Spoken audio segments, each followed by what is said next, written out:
asked about one of my favorite stocks, Boston Omaha. Boston Omaha, is this stock recommended by the Motley Fool? Matt, do you uh, own a started a small position to increase or not? Um, well, the short answer to the first part is it's recommended by some services. I know that because I'm the one who did the write up for them. So Boston Omaha is a Motley Fool recommendation.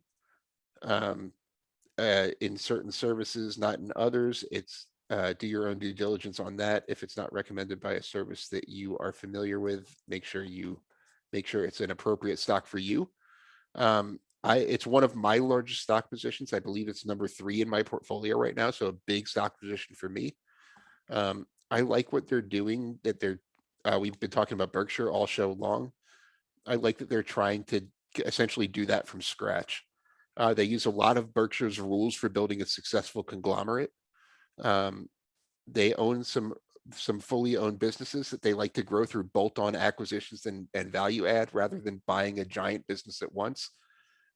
Their billboard business, for example, they'll buy 50 or 100 billboards at a time and kind of add it up over time, which can be a more economical way to grow a business than to just acquire a giant portfolio.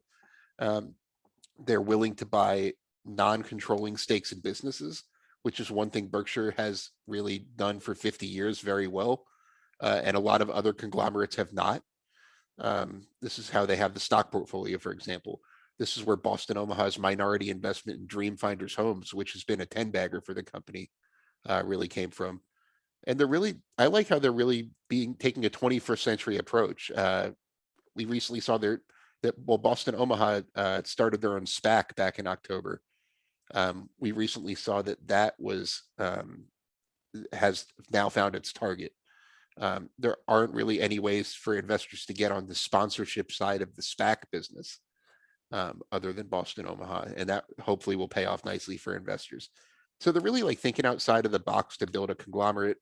They're using the Berkshire method of asset light businesses, like they're in their billboard portfolio. Instead of focusing on digital, which are high cost and high maintenance billboards, they are focusing on the analog, just really low cost of capital, great steady recurring income, predictable.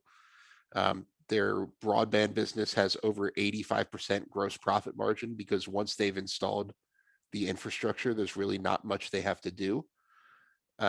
It's just a really great